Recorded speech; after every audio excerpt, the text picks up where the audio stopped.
11:36, la sintonía que nos lleva hasta Eusko Ikaskuntza, y nos espera Juan Aguirre. Juan Aguirre, Según Quique. Hoy con un invitado que nos va a meter de lleno en la cultura vasca y en la red. Sí, en un proyecto que se llama Eusko Enciclopedia y que me parece que, no sé, que es una aportación bastante importante, ¿no? Te cuento en pocas palabras. Bueno, Eusko Ikaskuntza tiene, pues desde hace ya más de 10 años, el mayor fondo, mantiene el mayor fondo sobre cultura vasca que hay en Internet, que se llama Euskomedia ORG, ¿verdad?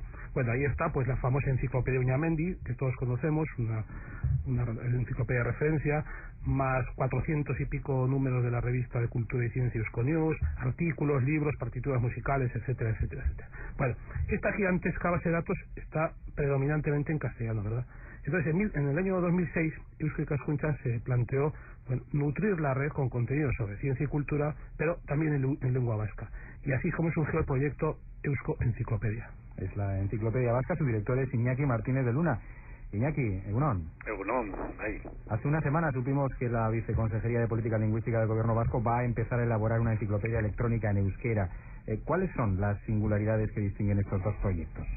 Bueno, en primer lugar, sí que se hizo una mención en la presentación del Departamento de Cultura a la idea de trabajar en una enciclopedia en euskera para la red. De todas formas, la idea, en primer lugar, no es nueva. Sí que hace ya más de una década se estaba trabajando en dos enciclopedias, había dos proyectos, dos enciclopedias en euskera. La aportación en este momento sería que en Internet, para incorporarla a la red, ¿no? Por otra parte, se desconocen cuáles son los detalles de ese proyecto e incluso en la propia mención que se hizo en la presentación tampoco se explicitó nada al respecto, sino que simplemente se planteó como una idea en la que se estaba trabajando. Y es de esperar, ante el desconocimiento que tenemos desde Eusko Ikaskuntza de las características y circunstancias de ese proyecto, es de esperar que haya una coordinación suficiente entre el gobierno vasco y Eusko Ikaskuntza al respecto, en aras de evitar duplicidades que no tendrían ningún sentido, supondrían un derrocho de esfuerzos y de recursos, ¿no? En ese sentido, estamos a la expectativa, porque además el gobierno vasco, el Departamento de Cultura más concretamente, pues tiene suficiente conocimiento del proyecto de la Eusko Enciclopedia de Eusko Ikaskuntza, con lo cual es de esperar que lo tengan en cuenta a la hora de diseñar cualquier otra idea. Las ideas podrían ser compatibles, podrían convivir armoniosamente porque, en principio en el mundo de la cultura vasca y en euskera más concretamente, pues hay campo para todos, ¿no? Guardión, Iñaki.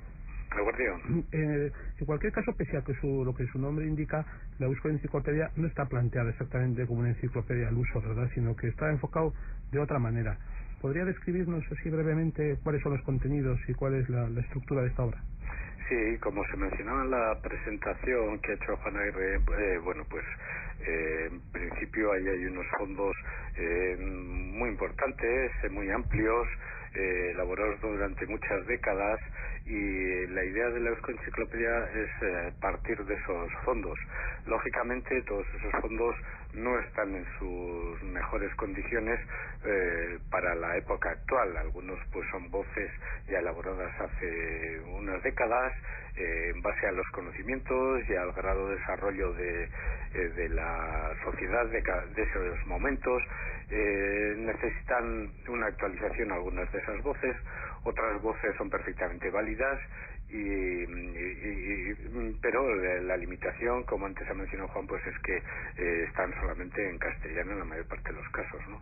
Entonces, la idea es partir de una multiplicidad de fondos, no para elaborar una enciclopedia en papel, no solamente con las características que ese soporte conlleva, sino también con las limitaciones, intentando superar las limitaciones del soporte papel. Es decir, en una enciclopedia online se pueden linkar, se pueden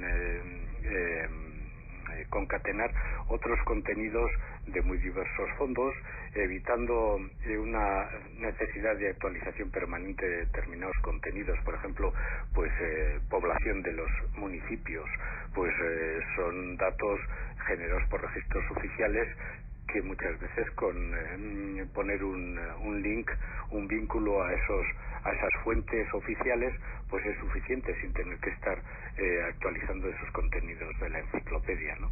Por otro lado, pues es un proyecto dinámico y abierto como lo permite la propia Internet, ¿no?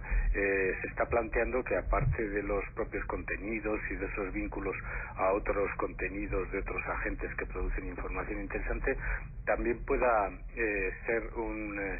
tener un diseño flexible, abierto, aportaciones de particulares, de especialistas, de interesados. Eso sí, siempre manteniendo un rigor científico. Estamos hablando de incorporar un poco la metodología también de lo que son las enciclopedias libres de Internet, que todos conocemos, un poco va por ahí también. Claro, sí. Lo que pasa es que ahí existe por un lado la posibilidad de utilizar esos mismos pues espacios abiertos, digamos, para la aportación de los interesados, pero siempre estableciendo unas cautelas y unos protocolos de rigor sobre los contenidos de las voces, que no se pueden apartar del rigor científico que a toda enciclopedia pues que se precie, cabe atribuirle, ¿no?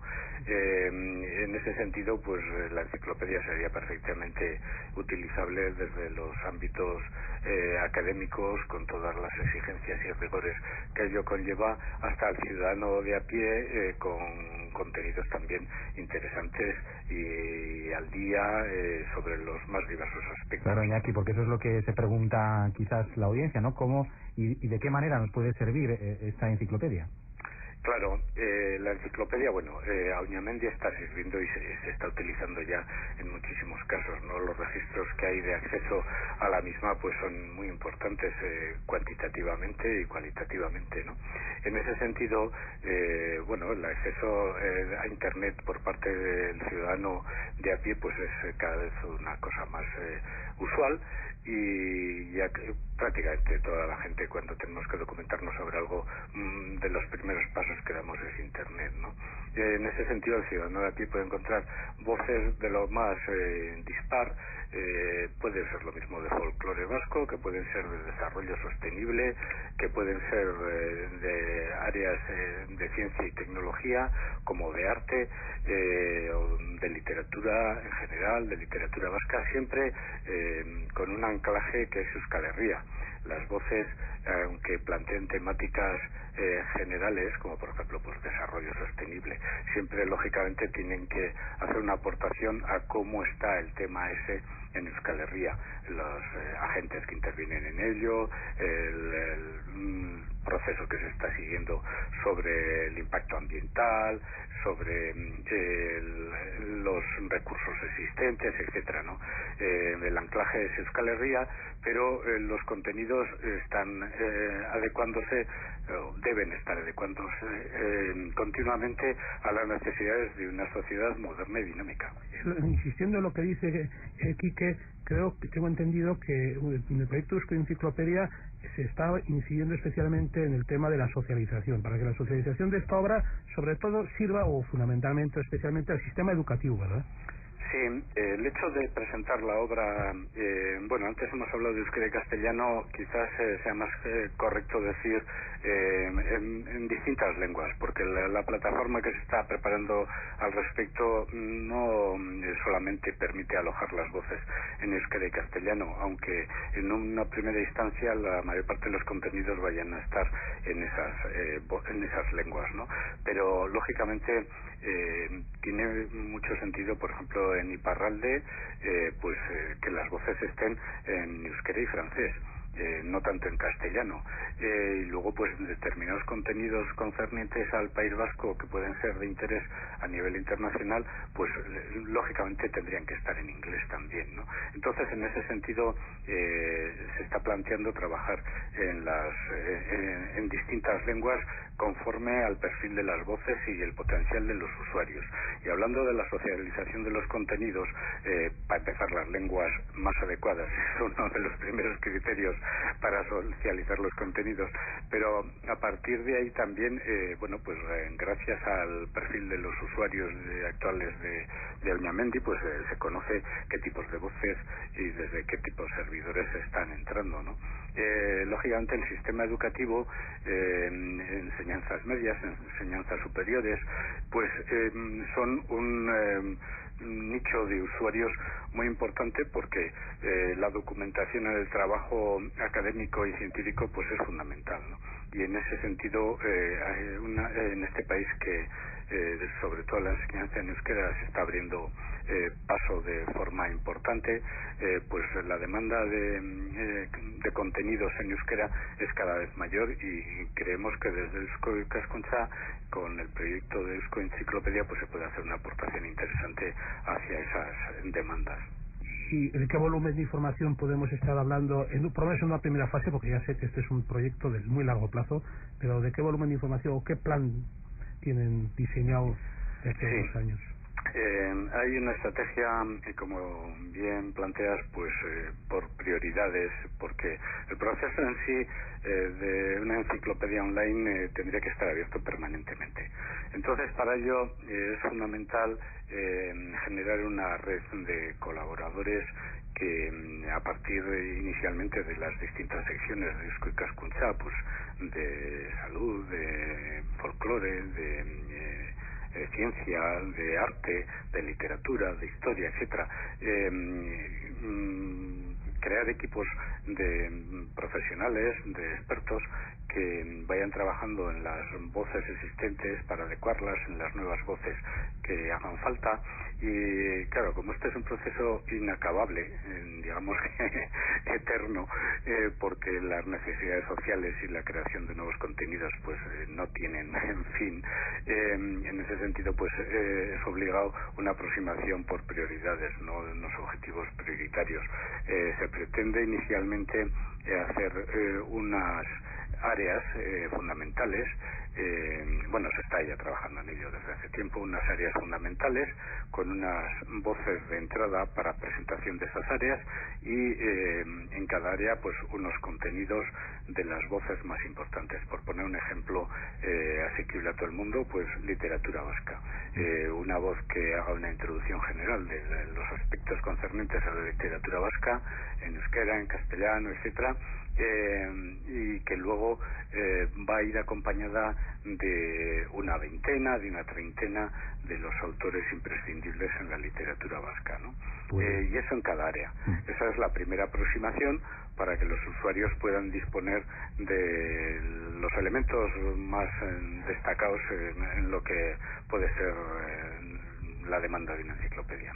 La página web www.euskomedia.org, y ahí pueden disponer de toda esa información de Eusko Enciclopedia. Iñaki Martínez de Luna, su director, Juan Aguirre, nuestro colaborador habitual, un saludo a los dos, gracias, que ricasco. Un saludo a los dos. Agur. Agur, agur, bye.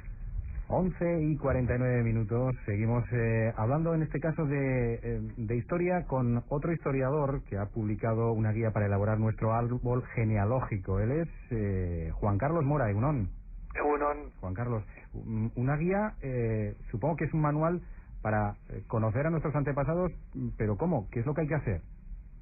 En primer lugar, pues fijarnos un objetivo, ¿no? ¿Qué es lo que queremos realmente investigar? O sea, bien la línea paterna, la línea materna, las dos, recoger a su vez todos los parientes, hermanos, tíos, etcétera, de la línea que hayamos decidido. Entonces, en primer lugar, pensar bien qué es lo que vamos a investigar, porque en función de una u otra elección pues nos va a llevar más o menos tiempo, ¿no? Eso vamos a tener que dedicar un mayor o menor esfuerzo. Uh-huh.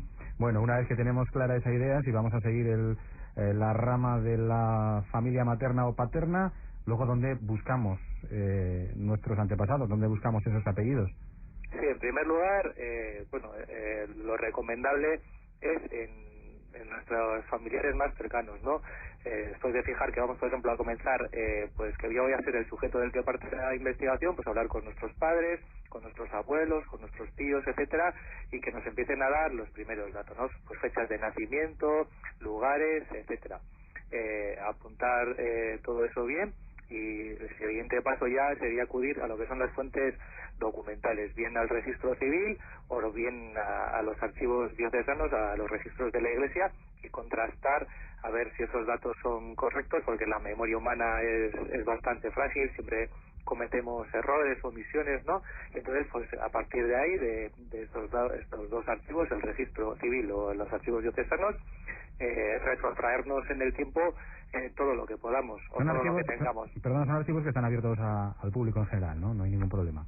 Sí, bueno, el registro civil es una institución pública y como tal deberíamos hacer la solicitud, que son los datos que necesitamos, cuáles son y cuáles son el objeto de los mismos, ¿no? Y la Iglesia es una institución privada y como tal también pues tendríamos que acudir donde el responsable de esa institución, hacernos un carnet, explicar el contenido de la investigación y luego pues bueno, en principio nunca hay problema, ¿no? Otra cosa es que los libros que necesitemos ya no se encuentren en el archivo diocesano y estén en alguna parroquia, en una pequeña parroquia rural, bajo la custodia de algún cura párroco, ¿no? Entonces ya pues otra cosa es que nos dejaran consultar esos datos, ¿no? Pero en principio no hay ningún problema. En su manual de genealogía e historia de la familia en Euskal Herria usted propone también otras herramientas para acercarnos a nuestros antepasados, que es Internet. ¿Cómo se puede localizar nuestro árbol genealógico a través de Internet? Bueno, hoy las nuevas tecnologías, no solo para el estudio genealógico, ¿no? Facilitan mucho cualquier investigación y la genealogía no es menos, ¿no? Se lleva a cabo ya desde los últimos años la digitalización de los fondos documentales y su posterior vaciado en bases documentales, y esas bases documentales están ya consultables en la página web de los archivos diocesanos de Guipúzcoa, Vizcaya y Álava. En Navarra no existe, están digitalizados, son microfilmados esos datos, pero no hay una base de datos a la que podamos acceder para consultarlos, ¿no? Y en Iparralde tampoco, se encuentran bien en las parroquias o en la diócesis de Bayona o bien en el archivo departamental de Po, pero no existe esa base de datos. En el caso de ser de una familia originaria de Guipúzcoa, Vizcaya o Álava, prácticamente podríamos reconstruir el esqueleto de la genealogía de nuestra familia desde la página web. Manual de genealogía e historia de la familia en Euskal Herria, de Juan Carlos Mora. Juan Carlos, un saludo, gracias. Vale, a vosotros, Agur.